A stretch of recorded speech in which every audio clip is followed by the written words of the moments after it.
Private दुकानें सारी बंद हो जाएंगी, जो सरकारी दुकानें हैं वही खुली रहेंगी। तो क्या सीतापुर में ही ये होगा विरोध प्रदर्शन की आगे? नहीं, सीतापुर, कानपुर, उरई, जालौन, बांदा, झांसी, कुशीनगर और आपका ये बाराबंकी, लखीमपुर, हर जगह, क्योंकि त्रस्त तो हर जगह व्यापारी है। तो आप लोग को ओवर रेटिंग जो है होलसेलर से कब से मिल रहा है? ये तो शुरू से ही मिल रहा है। हम शुरू से शिकायत करते हैं, कभी बंद हो जाता है, बीच में फिर चालू हो जाता है, फिर हम लोग जोर पकड़ते हैं, फिर बंद हो जाता है, फिर थोड़ा ढीले हो गए तो फिर चालू कर दिए।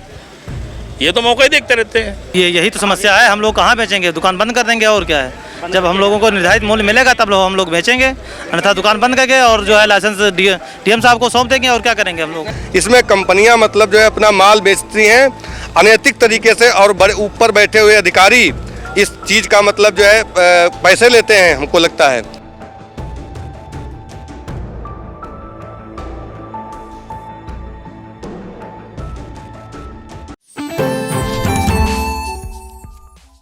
उत्तर प्रदेश के कृषि मंत्री सूर्य प्रताप शाही ने बीती 23 जून को, आपको बता दें कि लखनऊ में खाद दुकानों पर जाकर निरीक्षण किया था और वहां जो है उन्हें खुद महंगी खाद मिली थी, जिसके चलते उन्होंने ज़मीनी हकीकत जानने के लिए सीधे सिधौली तहसील और बिस्वा तहसील पहुंचते हैं। सिधौली तहसील में बनी 3 खाद की दुकानों और इफ्को बाजार में निरीक्षण करते हैं, वहां रजिस्टर देखते हैं, किसानों से बातचीत करते हैं, जबकि बिस्वा में भी उन्होंने जो है निरीक्षण किया था खाद की दुकानों पर। इस दौरान आपको बता दें कि बीते 24 जून को यानी कि 23 के बाद अगले दिन ही जो है सीतापुर के कृषि अधिकारी मंजीत कुमार को सस्पेंड कर दिया गया था, क्योंकि वो संतुष्ट भरा जो है जवाब नहीं दे पाए थे। फिलहाल उसको लेकर के आपको बता दें कि जिस तरह से सीतापुर में 2 दुकानें को लाइसेंस रद्द किए गए हैं और भी लाइसेंस रद्द करने की प्रक्रिया भी चल रही है, जिसके बाद खाद के जो दुकानदार हैं उनके काफ़ी नाराजगी है और उन्होंने आज दुकानें बंद करके सभी जो सीतापुर के विभिन्न अलग अलग तहसीलों में दुकानदार हैं वो इस वक्त डीएम ऑफिस पर आए हैं। और ये देख रहे हैं आप, यहाँ पे करीब 50 की संख्या में जो है यहाँ पर मौजूद हैं। और क्यों आए हैं हम इन्हीं से जानेंगे कि आप कहाँ से आए हैं, क्या नाम आपका है? मेरा नाम अमित गुप्ता है, मैं प्रदेश महासचिव हूँ खुदरा कृषि व्यापारी वेलफेयर एसोसिएशन से। हम लोग डीएम साहब से जो ज्ञापन देने आए थे वो इसी बाबत था कि हम लोग का एक रेट निश्चित करा जाए, क्योंकि जिस तरीके से परसों कृषि मंत्री आए मार्केट में और उनको ओवर रेट खाद की शिकायत मिली है, लेकिन उन्होंने ज़मीनी हकीकत जानने की कोशिश नहीं करी कि जो दुकानदार बेच रहा है वो 280 या 290 रुपये में क्यों बेच रहा है। हमारा फुटकर का बिक्री रेट 266 रुपये निर्धारित है सरकार के द्वारा। हम लोगों की मांग केवल एक है। मैं पिछले साल जनवरी 2024 में भी डीएम साहब को ज्ञापन दे चुका हूं, तब उन्होंने एक कमेटी बनवाई थी सीडीओ की अध्यक्षता में, लेकिन उसमें भी रेट डिसाइड नहीं हुआ। आज भी हमारी यही उनसे मांग थी कि जिस तरीके से फुटकर बिक्री का रेट निर्धारित है, हमारा खरीद का रेट निर्धारित करवाइए, क्योंकि हमें तो मालूम हो कि हमें 1 रुपये मिल रहा है या 2 रुपये।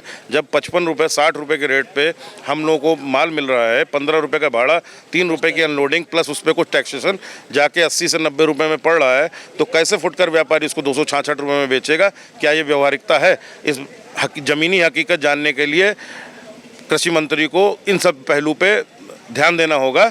हम लोगों ने आज से अपना पूरा जनपद में सारे दुकानदारों को खाद व्यापार बंद करने के लिए बोला है। काफ़ी संख्या में लोग आए भी हैं और सब करेंगे। मेरी ऑल इंडिया फर्टिलाइजर एसोसिएशन से भी बात हुई है।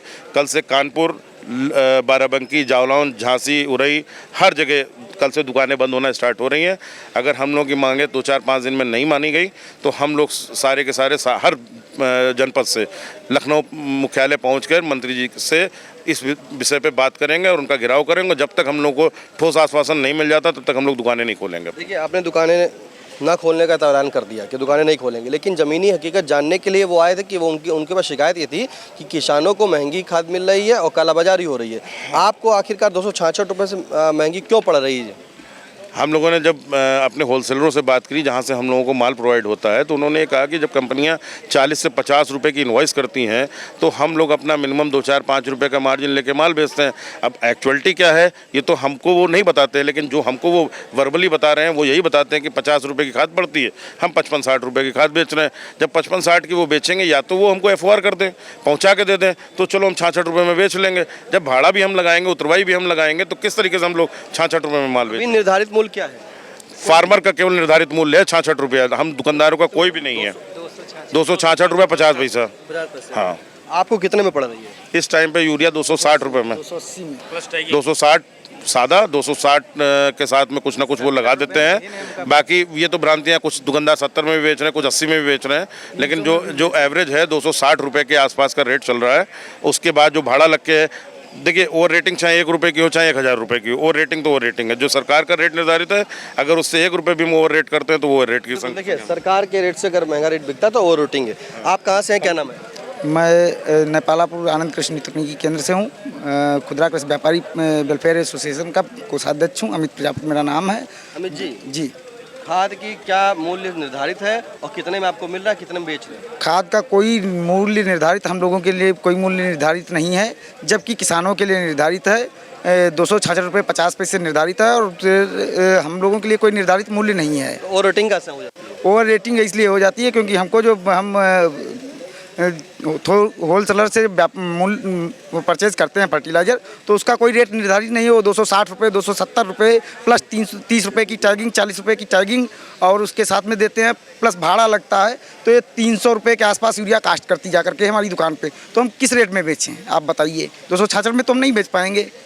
और फिर उसके बाद में टैक्स लगते हैं हमें, उसके बाद में जो है अपना वकील और सब कुछ करना पड़ता है। तो कैसे दावे होते हैं? जिलाधिकारी भी बैठक करते हैं आप लोगों के साथ, जो बैठक करते हैं कि किसानों को जो है समुचित रूप पे जो रेट निर्धारित उस पर मिले, तो कैसे बेच पाएंगे आप लोग? तो सर यही तो समस्या है। यही इसी समस्या के लिए तो हम लोग यहाँ पर आए हैं। इस समस्या का निराकरण किया जाए। हम लोगों का कोई एक रेट निर्धारित कर दिया जाए, हम लोगों का एक प्रॉफिट निर्धारित कर दिया जाए, कितने पैसे आपको मिलेंगे पर बैग। आप कहाँ से आए हैं और क्या जिलाधिकारी ने कहा? बालाजी खाद भंडार अंगेठा से मैं अरविंद मिश्रा।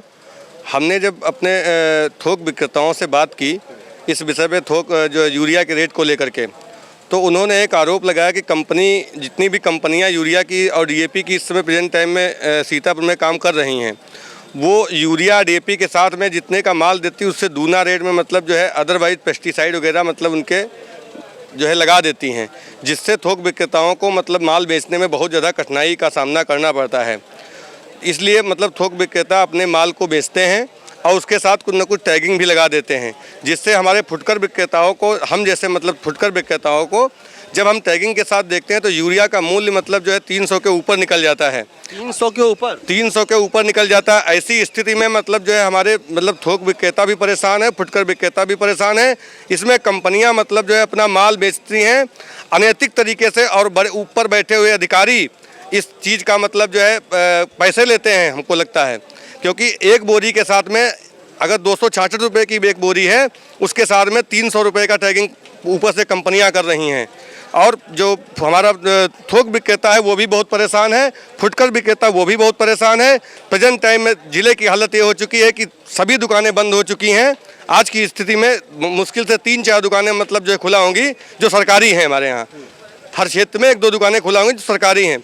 स्थिति बहुत गंभीर है।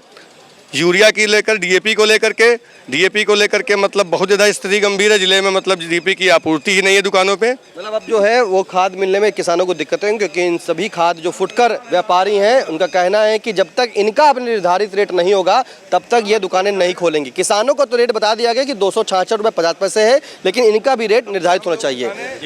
जी हाँ, बिल्कुल हमारा रेट निर्धारित हो और हमें प्रॉफिट क्या मिलना चाहिए। हम लोगों को तय रेट पर जो है तो यूरिया तय रेट पे हमको यूरिया मिले, हम निर्धारित रेट पर बेचेंगे, चाहे हमको 1 रुपया प्रॉफिट मिले चाहे 2 रुपये में प्रॉफिट मिले। लेकिन हम ये चाहते हैं कि हमारा धंधा हम सम्मानजनक रूप से करें, कोई हमारे ऊपर उंगली ना उठाए, अनावश्यक हम शासन प्रशासन का किसी कार्रवाई का भागीदार न बने। जिलाधिकारी से मिले थे आप? जी हाँ, मिले। उन्होंने कहा ठीक है, हम इसको कृषि मंत्रालय भेजते हैं और आपकी बात ऊपर पहुँचाते हैं, निर्धारित रेट जो है इनका निर्धारण शीघ्र किया जाए।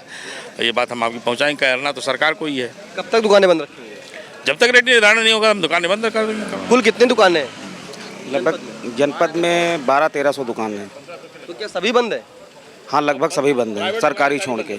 प्राइवेट दुकानें सारी बंद हो जाएंगी, जो सरकारी दुकानें हैं वही खुली रहेंगी। तो क्या सीतापुर में ही ये होगा विरोध प्रदर्शन की आगे? नहीं, सीतापुर, कानपुर, उरई, जालौन, बांदा, झांसी, कुशीनगर और आपका ये बाराबंकी, लखीमपुर, हर जगह, क्योंकि त्रस्त तो हर जगह व्यापारी है। तो आज जो व्यापारी है, इसका शासन का जो नियम है वो यही है कि इस रेट में बेचिए आप। आज जो व्यापारी हैं तो सीतापुर समेत अन्य जनपदों के भी गए जिलाधिकारी ज्ञापन देने? बिल्कुल, हर जगह जा चुके हैं, वो तो पहले ही जा चुके हैं और हम लोग मिलकर के बहुत जल्दी एक तारीख निश्चित करेंगे। उस तारीख को हम कृषि मंत्री से भी मुलाकात करेंगे और माननीय मुख्यमंत्री से भी मुलाकात करेंगे। आपके अधिकारी जो है कृषि अधिकारी मंजीत कुमार सस्पेंड कर दिए गए इसी?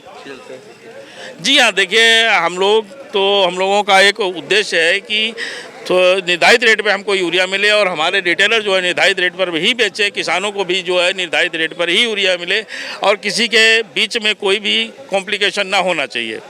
ठीक है, लेकिन अब उनको सारी बातें बताई गई, समय समय पर बताते रहे, हम लोग चेताते रहे कि यूरिया और रेट है, यूरिया और रेट है, लेकिन पता नहीं किस कारण की वजह से उन्होंने कोई कार्रवाई नहीं की, जो कि शासन तक ये शिकायतें पहुंची और फिर ऊपर से कार्रवाई हुई। अच्छा, आप लोग ने पहले शिकायत की थी? जी, हम लोग तो लगातार करते रहते हैं। पहले क्या है, 2021 से हम लोगों का संगठन बना हुआ है। 2021 से माननीय सत्येंद्र, एक यहाँ पे जिला कृषि अधिकारी सत्येंद्र प्रताप सिंह हुआ करते थे, लखीमपुर से ट्रांसफ़र होकर आए थे। उनका तरीका दूसरा था, रिटेल का लाइसेंस बनाने की 10,000 रुपये फीस, तुम्हारी दुकान सील कर देंगे 25,000 रुपये फीस। तो इस तरीके से हम लोग त्रस्त हो गए थे, तो उनके पीछे लग करके उनका भी ट्रांसफ़र करवाया। उसके बाद में हम ये हमारे नए जिला कृषि अधिकारी मंजीत जी आए थे, लेकिन इनको भी हमने अवगत कराया, रेट ऊपर हो रहे हैं, रेट ऊपर हो रहे हैं, आप कार्रवाई कीजिए, कंट्रोल कीजिए, कंट्रोल कीजिए। आप लोग को ओवर रेटिंग जो है होलसेलर से कब से मिल रहा है? ये तो शुरू से ही मिल रहा है। हम शुरू से शिकायत करते हैं, कभी बंद हो जाता है, बीच में फिर चालू हो जाता है, फिर हम लोग जोर पकड़ते हैं, फिर बंद हो जाता है, फिर थोड़ा ढीले हो गए तो फिर चालू कर दिए। ये तो मौका ही देखते रहते हैं, चुपचाप मौका करते रहते हैं। ये रेट देते हैं 250 रुपये का, 250 रुपये से बैंक डिटेल लेते हैं, बैंक में जो रुपया लेंगे 250 का लेंगे, ऊपर का पैसा नगद लेंगे। तो मतलब आपको महंगी पड़ती है कुल मिलाकर? 300 के ऊपर पड़ती है यूरिया। 325। बेचें कैसे? जी, अब यही तो समस्या है, हम लोग कहाँ बेचेंगे? दुकान बंद कर देंगे और क्या है। जब हम लोगों को निर्धारित मूल्य मिलेगा तब हम लोग बेचेंगे, अन्यथा दुकान बंद करके और जो है लाइसेंस डीएम साहब को सौंप देंगे और क्या करेंगे हम लोग। जी, हमको लग रहा है समथिंग 10। जी, कार्रवाई चल रही है, 10-12 लाइसेंस जो है लगभग निलंबित होने जा रहे हैं। हम लोगों को और रेट यूरिया प्लस टैगिंग, हर बोरी पर 2 किलो टैगिंग हम लोगों को मिल रही। कहाँ हम लोग क्या करेंगे, कहाँ जाएंगे और कितना पैसा हम लोग लगाएंगे? बिल्कुल, देखिए ये थे खुदरा कृषि व्यापारी वेलफेयर एसोसिएशन के।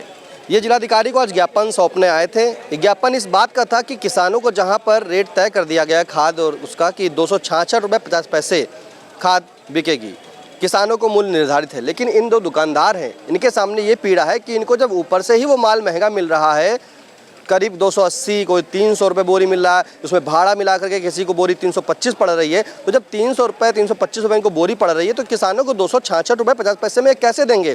तो इनका ये मांग है कि ये जो है, जब तक इनके मूल्य का निर्धारण नहीं होगा तब तक ये समस्त अपनी दुकानें बंद रखेंगे। बताते चले कि सीतापुर में करीब 1400 से 1500 दुकानें हैं खाद की, जो प्राइवेट दुकानें हैं वो दुकानों ने बहिष्कार कर दिया है, इन लोगों ने अपनी दुकानें बंद कर दी हैं। और सीतापुर ही नहीं, सीतापुर, लखीमपुर, औरई, अन्य जनपदों में भी जो है इनका एसोसिएशन जो है प्राइवेट दुकानें बंद कर अब हड़ताल पर चला जाएगा। और इनका कहना है कि जब तक इनका मूल्य निर्धारित नहीं होगा तब तक ये खाद की दुकानें नहीं खोलेंगे। तो इस वक्त आपको बता दें, जहाँ किसान पहले भी परेशान था कि उसे खाद नहीं मिल रही थी, और जब ओवर रेटिंग की शिकायत हुई, कालाबाजारी की शिकायत हुई, तो उसके चलते कृषि मंत्री सूर्य प्रताप शाही ज़मीनी हकीकत जानने पहुँचे। लेकिन ज़मीनी हकीकत उन्होंने किसानों के लिए तो देखी, इन दुकानदारों की कहना है कि इनकी ज़मीनी हकीकत इन्होंने नहीं देखी, क्योंकि जब इनके ऊपर अगर इन्हें सही समुचित रेट में माल मिल जाएगा तो ये समुचित निर्धारित रेट पर ही माल बेचेंगे। सीतापुर से कैमरा पर्सन हसन गोगा के साथ निशांत गुप्ता, आई इंडिया।